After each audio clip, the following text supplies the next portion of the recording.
Jadi saya perkenalkan diri, nama saya Ketut Kardiase, asal dari Banjaranyar Kaje Kerobokan, Desa Kerobokan, Kuta Utara, Kabupaten Bandung ya.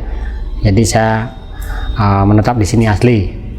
Jadi kalau perjalanan hidup saya terus terang memang sangat pelik sekali, karena terus terang saya sendiri sih memang lahir dari keluarga yang terbelakang lah, bahkan baik itu secara ekonomi maupun secara pendidikan. Bahkan terus terang saya pun ya, kalau dari histori saya sebagai latar belakang pendidikan, memang sih ya kalau SD saya memang kalau SD dulu ya memang selalu jadi juara, jadi bintang kelas terus gitu, nggak pernah. Terus kalau SMP-nya saya di SMP 2 Denpasar, itu pun juga saat itu sangat sulit mencarinya, hanya kami di Banjaranyar itu cuman berdua aja dapat SMP 2 Denpasar. Lanjut juga SMA-nya SMA 4 Denpasar, dan kuliah sempat di UNUD Singaraja FKIP, maunya ngambil jurusan matematika saat itu ya, cuman karena ekonomi dan juga bapak lagi sakit, akhirnya kita bisa nyampe ke diploma 2 matematika itu aja. Jadi S1-nya agak kesampaian gitu.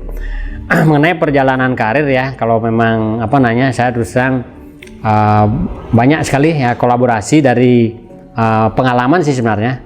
Kalau yang sangat ini kan saya memang dari dulu masih SMA tuh juga berorganisasi lah.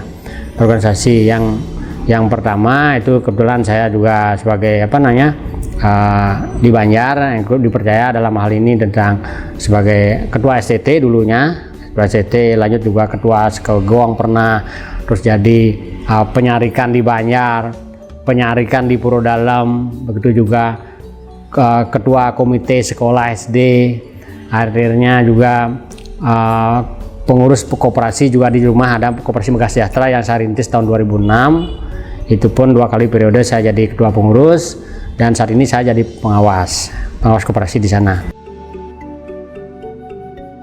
Sebenarnya saudara saya 5 orang dari kakak saya 1, 2, 3 tahun 64 lahirnya, tapi beliau sudah mendahului saya, meninggal semua waktu kecil. Jadi di sana ada akhirnya orang tua sangat stres waktu tahun 64 65 itu sangat stres sekali, bahkan punya anak 1, 2, 3 laki semua itu meninggal waktu kecil-kecil, 2 bulan 3 bulan. Akhirnya di sana lahirlah saya. Saya ini pun katanya sesuai dengan seperti orang Bali beni nunas gitu loh, nunas di Purodalam katanya, lahirlah saya. Makanya nama saya kan Kardiase kan gitu. Itu ada sejarahnya juga, artinya dia memulai membuat asa lah gitu, artinya membuat kemauan lagi ngardi kan gitu. Nah gitu ceritanya menurut Bapak.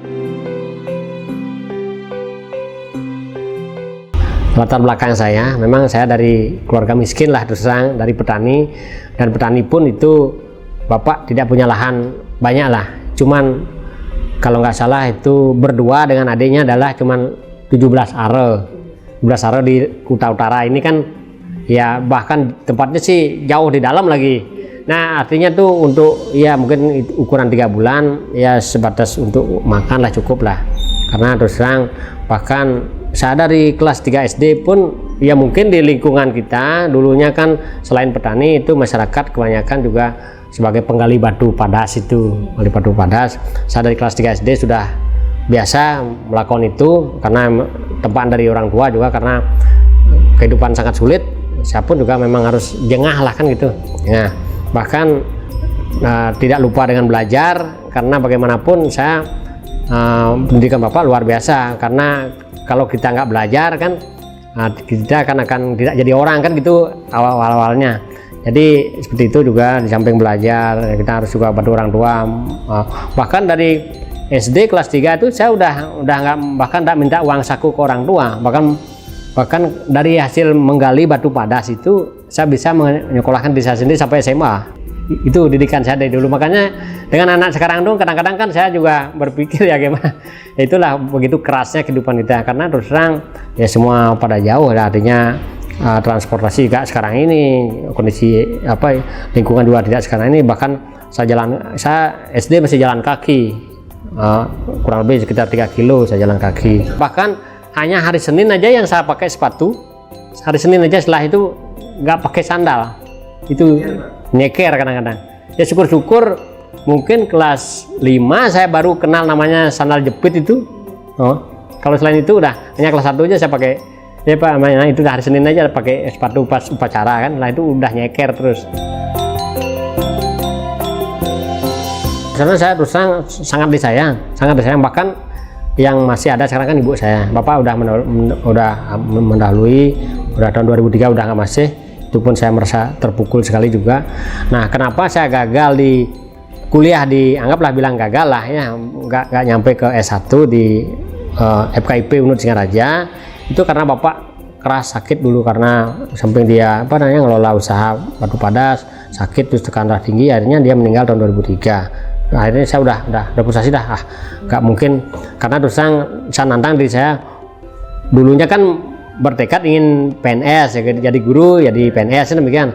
Akhirnya saya menulis tebal-tebal di agenda saya tidak akan menyerah walaupun saya tidak jadi pegawai negeri. Gitu pokoknya saya sampai sekarang pun bukunya masih ada. Itu makanya walaupun gimana pun saya akan selalu untuk fight lah, untuk bisa berjuang dalam kehidupan itu. Akhirnya dengan didikan itu akhirnya saya nggak pernah menyerah. Bagaimanapun saya keluar dari Unut waktu itu, Bapak udah mulai baikan, adik baru SD kelas 6 waktu itu. Saya akhirnya berusaha walaupun tanpa pengalaman. Saya bekerja di hotel. Saya di Hotel Puspasari dulu, dengan kecepatan, dengan kemampuan saya juga, belum berapa tahun saya udah jadi supervisor di sana, supervisor housekeeping. Pernah jadi bellboy juga pernah, kebetulan kan itu. Akhirnya Amburadul tahun 92, karena perang teluk itu ya, jadinya kita di sana tamunya sepi, sama kayak Kopi juga tamunya sepi. Akhirnya saya keluar di sana. Jadi jadi kolektor iuran TV waktu itu. Kalau nggak salah sekitar ada 8 bulanan. Nah, akhirnya keluar dari sana, melamarlah di Cash and Credit Electronic Furniture tahun 93 itu di Bali Surya Makmur namanya, di Panjer. Sampai saya lakoni itu sampai tahun 2001. Jadi analis kredit. Udah adanya secara ini kan udah paham lah dikit-dikit tentang accounting. Nah, ini artinya tentang bagaimana kita menghadapi orang, terutama yang menjadi pengalaman saya yang sangat luar biasa adalah saya waktu itu saya juga nggak nyangka mungkin dengan kelugasan saya ngomong gimana pun saya dijadikan di analis kredit, padahal saya nggak ada pengalaman sama sekali. Akhirnya hampir 25 tahun saya mempelajari watak orang. Setiap saya menghadapi orang dengan berbagai latar belakang, dari kemajemukan, dari mukanya aja saya udah tahu karakternya seperti itu. Jadinya terlatih lah itu. 3 bulan sana akhirnya bos bentuk perusahaan baru lagi, saya diangkat jadi staf bantuan, wakil direktur. Itu langsung membawahi analis gitu.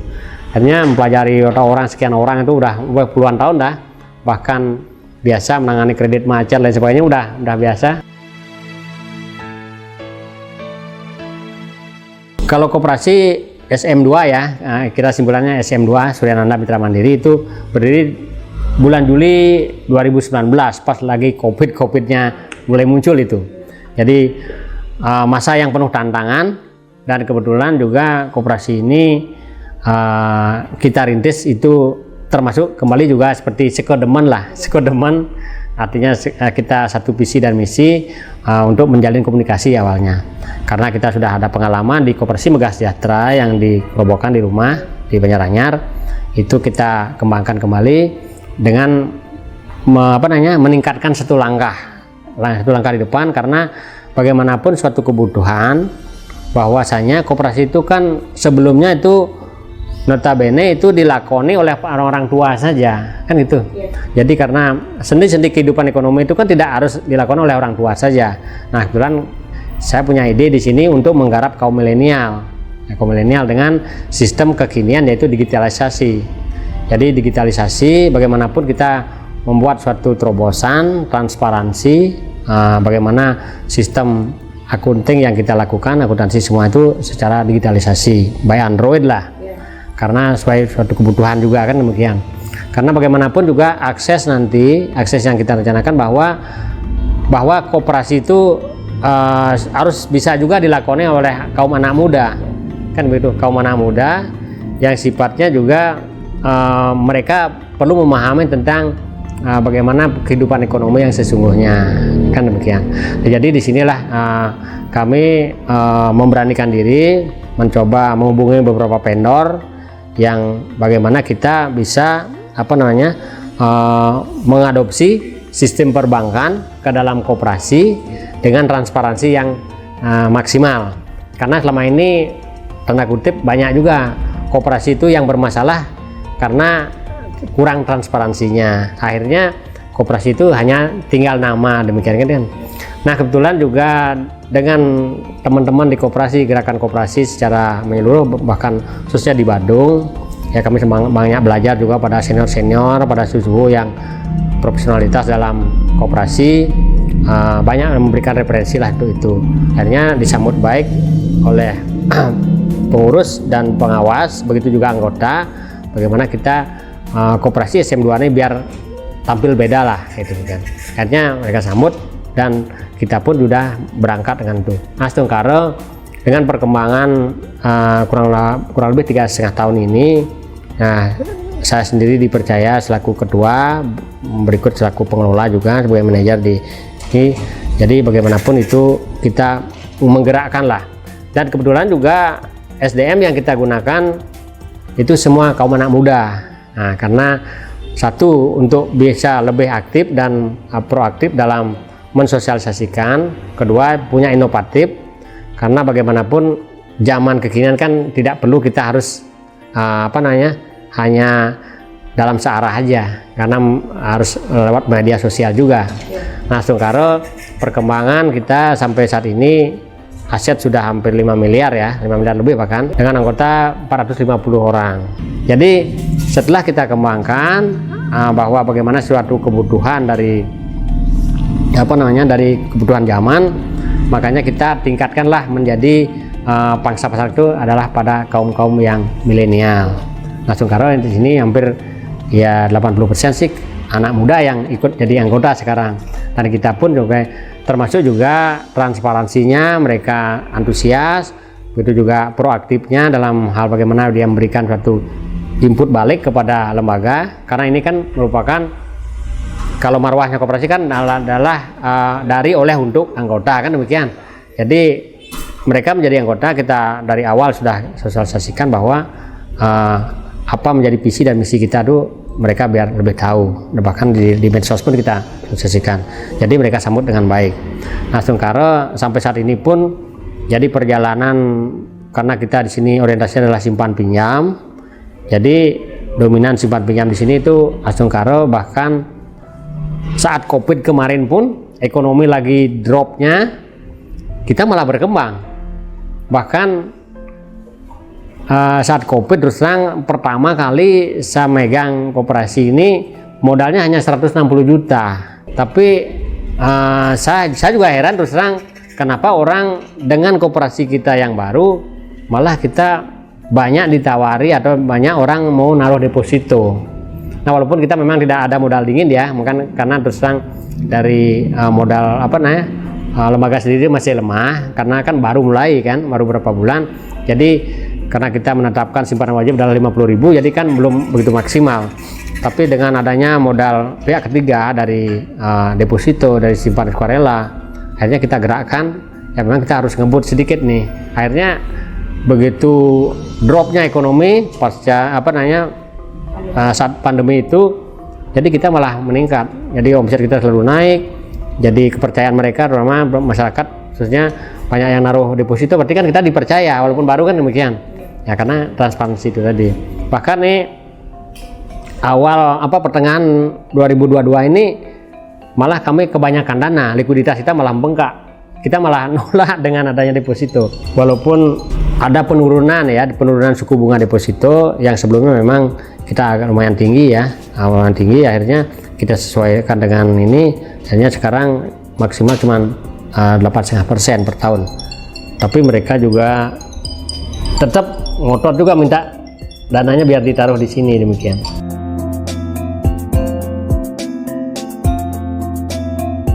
Yang jelas pasti dah, ya seperti tadi kan di awal kita bagaimanapun kita sehat, kita diberikan napas itu adalah campur tangan Tuhan yang sangat luar biasa, yang kita sangat patut syukuri kan demikian. Saya yakin begitu, karena bagaimanapun itu situasi dan kondisi yang memang membentuk karakter dan membentuk juga bagaimana sebagai saya punya kriteria ya dalam diri ini. Memang saya juga tidak pernah merasakan. Bahkan dulu saya menghadapi orang banyak pun sangat ketakutan, menghadapi orang banyak bahkan seperti minder lah gitu, apalagi ngomong tempat umum kan. Tapi semenjak saya itu udah jadi analis kredit itu banyak karakter, banyak saya belajar dari orang per orang, karena itu kan nasabah ya, jadi calon customer, kita menggali akhirnya semakin berani. Makanya kalau ngomong di depan umum, di banyak dan sebagainya tuh saya nggak pernah sungkan lah ya. Seperti kemarin ini 2021 di rumah di lingkungan Banjar saya sebenarnya sudah resign lah, sudah selesai jabatan saya di penyarikan di Prodalem kan gitu, resign jadi pengurus perjuru di Prodalem, didaulat lagi jadi Manggalo Karyo Karyo yang lumayan super besar. Saya bahkan nggak paham betul saya, apalagi Upekaro saya nggak ngerti kan. Saya di kasudi dari Manggalo Karyo, Puro Karyo Ngentak Linggih, Menawaratno, Tawur Balik Sumpah, Ngentak Linggih besar itu di Prodalem karena pertama kali kan. Bahkan dalam saya pun nggak pernah bermimpi, tapi di saat saya terpilih itu saya memang sedikit keras orangnya. Dan kalau warga kesami niki ngangkat tiang seperti itu, tapi kalau mudah-mudahan ini dapat dari ide sesuatu di dalam. Kalau saya nunjuk siapa-siapa, mohon jangan mengelak. Astungkaro bahkan tidak saya sangka, bahkan semua teman-teman yang mungkin sevisi dan bahkan ini dengan saya, semua ingin ikut ngayah. Bahkan tim saya waktu itu panitia tuh luar biasa sekali banyaknya. Bahkan Astungkaro pas zaman Covid, pas April 2021 kan lagi COVID-nya besar tuh.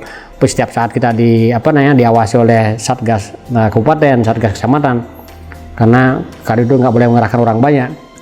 Astungkaro semuanya berjalan lancar, berkat ide sang Widi, bahkan susunan di dalam lah. Makanya campur tangan ide Betara, susunan kita tuh sangat luar biasa sekali. Saya ingin yang saya harapkan, apalagi nih khususnya di Koperasi CM2, kita ingin membuat suatu landasan, membuat satu dasar kepada anak-anak muda yang sekarang, bagaimana gerakan koperasi khususnya yang ada di sekarang ini biar memang benar-benar dilakoni oleh anak muda. Jadi tanda kutip kita tidak perlu harus menunggu waktu atau menunggu kita dapat kerja di mana. Ya kita harus memulai, apalagi kan seperti presiden kita bilang yang lebih cepat itu yang akan mengalahkan dari segala sesuatu yang lainnya kan demikian. Bukan harus modal, tapi yang cepat itu. Jadi memang kita harus action. Nah, saya terus terang di sini khususnya adik-adik yang saya ajak di sini bergabung di SM2, makanya setiap ada rapat karyawan itu pun saya tanamkan, saya tidak puas Anda pada posisi sekarang ini. Suatu saat saya inginkan juga minimal jadi posisi seperti saya, seperti demikian. Karena bagaimanapun itu, makanya kebetulan saya di Badung ya, di Dinas Koperasi Suryananda ini udah tidak asing lagi, karena seperti sering dibilang bocah nakal. Bocah nakal karena kita koperasi yang paling baru, paling kecil, tapi inovasinya memang paling di depan demikian. Dan syukur juga setiap ada kegiatan yang sifatnya itu pendidikan, baik itu sertifikasi maupun uji kompetensi, itu pasti kita tawar dari awal. Makanya saya hampir udah 60% ini adik-adik yang di sini itu sudah berkompetensi, termasuk saya juga uji kompetensi juga kemarin. Jadi kita selalu lakukan nih. Kita memang harus dengan pendidikan untuk bagaimana kita memapankan diri kan demikian. Makanya adik-adik di sini tuh kalau yang terus terang, saya juga keras. Kalau ada yang kerja kelemar dan sebagainya itu sebenarnya kan dia menghukum diri. Saya lebih baik Anda menentukan sikap di sini atau di luar, kan? Dimanapun boleh berkarir kan, tapi kalau memang benar-benar ditekuni, dilakoni, ayo lakoni dengan maksimal lah. Karena tidak perlu kerja keras saja. Kita di sana kan harus kerja cerdas, kerja tuntas, kerja ikhlas, kan itu yang terpenting. Bukan kerja keras, bukan udah nggak saatnya, kita harus berinovasi, kita harus berkreasi, bagaimana kita mengembangkan apa yang menjadi profesionalitas kita, demikian. Secara disiplin ya, disiplin ketenaga kerjaan itu saya terus terang tidak mau terlalu rewel, harus begini harus begitu, bukan ditaklor zamannya dulu kayak harus kamu harus begini, enggak, pokoknya ingat diri Anda sendiri kesini tuh ngapain, kan gitu. Ini ngapain, kalau kerja ya memang harus kerja. Makanya kalau Anda sering bolos selain maksimal nggak kerja ya hasilnya akan nikmati sendiri. Makanya saya nggak terlalu saklek di sini karena teman-teman, Pak saya minta izin ini, silakan aja, tapi jangan catatan tanda kutip Anda itu lahir di sini, kerja di sini, ya maksimalkan di sini. Kalau mungkin izin dan sebagainya itu silakan aja, tapi dengan catatan ini menjadi yang utama kan. Jangan ini jadikan sampingan kan yang seolah-olah mungkin akan dikesampingkan, demikian. Kalau memang jadi prioritas ini ya maksimalkan sesuai dengan jam kerja, sesuai dengan job desk, sesuai dengan SOP yang ada.